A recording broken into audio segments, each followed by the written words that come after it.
Oho, kyllä tästä riittää jo sille ruokaa päiväksi. Saa työnteko riittää tältä päivältä.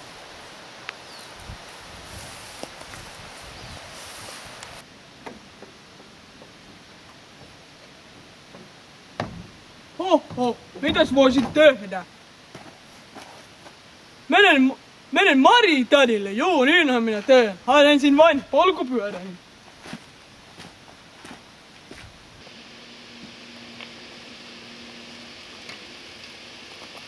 Jaakon kylä vielä 10 kilometriä. Alkaa sataankin.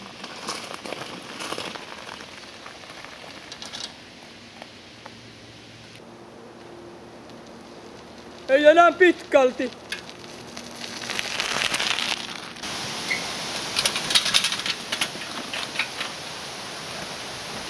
Olen perillä. Oh, oh, oh. Oh.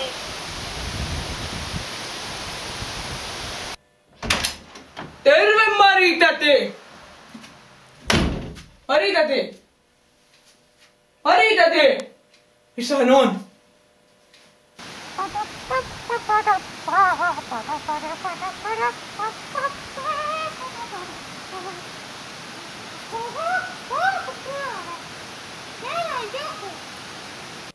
Onkohan Mari-täti kadonnut? Täytyykö minun soittaa nimismies paikalle telefonilla?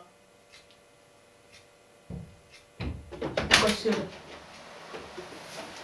Mari-täti!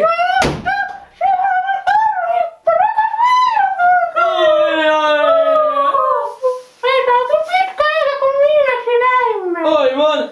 Sinä olet nuorentunut sitten viimeinen! Kiitos, niin sinäkin! Voidaanko teetä? Oo! Varsin mukavaa! Kas tässä tee? Kiitos! Kaunis sää tänään! Juu, kyllä se on vihreä sävyjä! Aurinkoistakin. Oletko sinä jo hankkinut sellaisen automobiilin? No, ei ole nyt tullut hankittua. Vähän huono tuo rahatilanne. Joo, mutta eikö sitä ole rahaa, kun mies on sen polkupyörätetään pomo? Kyllähän meillä on rahaa. Mutta telekissa on kyllä hyvin tullut marjoja. Joo, tullut on hyvin joo. Meillä on mustikojakin tuli 200 litraa. Joo, aika hyvin no. Meille tuli vaan 175, mutta millä se sitten? Sitä voi karttua vielä kesän mittaan. Aivan. Onpa teillä kylmä? Minä haen valttoon. Jaha. Katsotaan mitä oven takana niitä valttoita. Ei, älä mene sinne. Miksi en menis? Mitä ihmettä? Mitä ihmettä? Mari Lindholm, mitä tämä oikein tarkoittaa?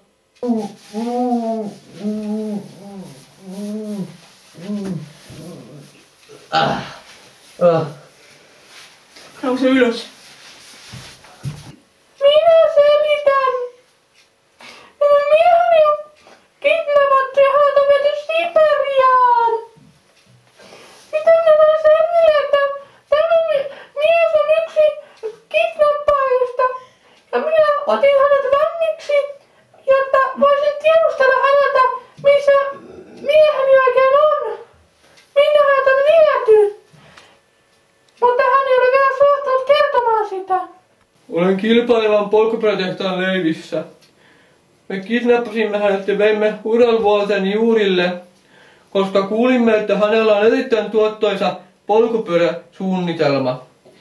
Ja me ajattelimme sitten, että haluamme sen itsellemme ja koska hän ei sitä helpolla luovuttanut, niin päätimme kidnappata hänet, jotta hän luovuttaisi suunnitelman meille. Telefoni soi.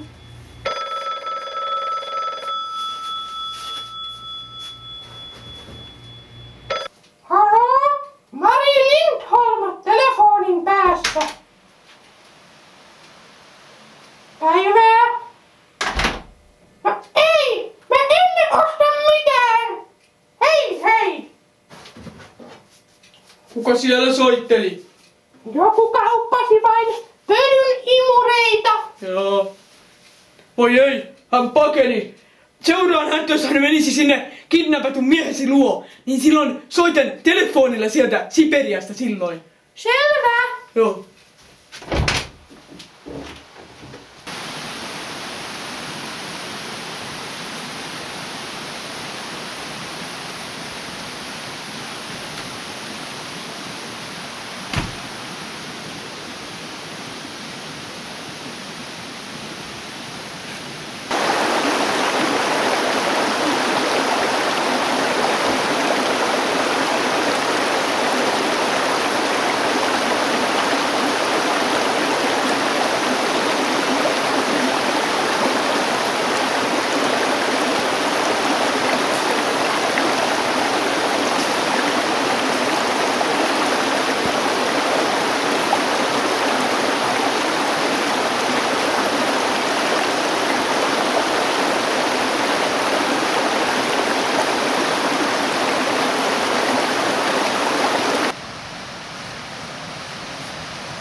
Ihan perille.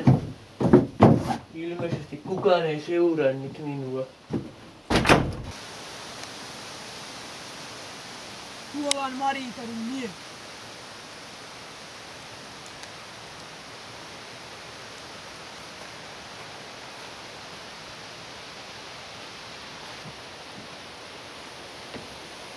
Taidaanpa mennä hakemaan kukkasia maljakkoon pakenemisen kunniaksi.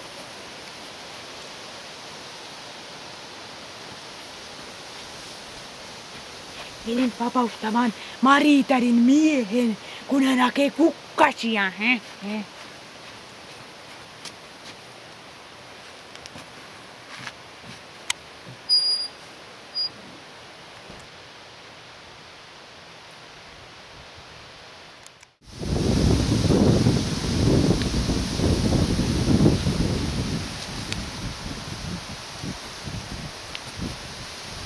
Voi ei! He pakenevat! Onneksi päästiin karkuun. Yes.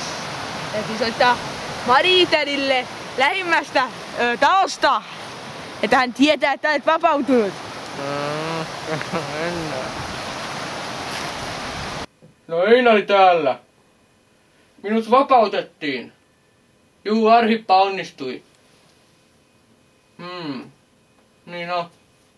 Minä tulen pian kotiin, mutta Arhippa lähtee jo omaan kotiinsa, sillä hänellä on kiire. Joo, näkemiin.